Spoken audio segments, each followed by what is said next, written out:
जगमशहूर भारतीय फिल्म शोले जो शुमार दुनिया की बेहतरीन फिल्मन में थिए थो।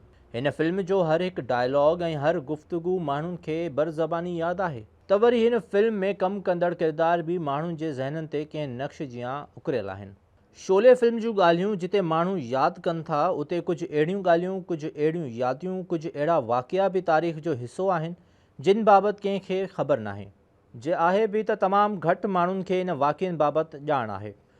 शोले फिल्म के मुहूर्त दौरान शोले फिल्म के लेखक सलीम ख़ान और गब्बर सिंह जो किरदार निभाईंदड़ अदाकार अमजद ख़ान विच में झेड़ो थी पियो हो।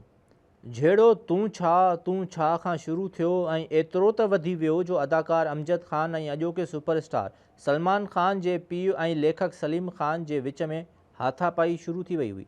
सवाल इहो आहे त झेड़ो छो थियो कुछ हीअं त शोले फिल्म के ठहण दौरान सलीम जावेद अमजद ख़ान के आवाज़ में खुश न हुआ। सलीम ऐं जावेद जो चवण हुयो त धाड़ेल गब्बर सिंह के किरदार लाइ अमजद ख़ान जो आवाज़ मौजू नाहे, तंहिं करे अमजद ख़ान के फिल्म मां कढियो वञे।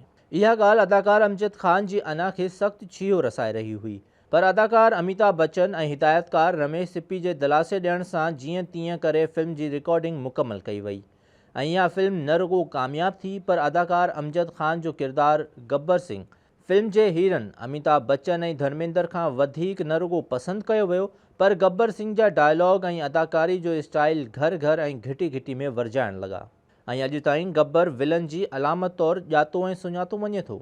न रुगो इन जा डायलॉग उचारिया वञनि था, पर इन जियां डायलॉग हया भी वञनि था। फिल्म शोले खां बुलंदीअ ते पहुचंदड़ अदाकार अमजद ख़ान ज़िंदगी के आख़िरी घड़ी ताईं फिल्म दुनिया के महान लेखकनि सलीम ख़ान और जावेद अख्तर जे लिखियल फिल्मन में कदें भी कम न कयो ऐं आख़िर ताईं ॿिन्हिनि खां सख़्त नफ़रत कंदो रहियो, जेतोणीकि इन्हनि हिक खां वधीक भेरा माफ़ी भी घुरी हुई।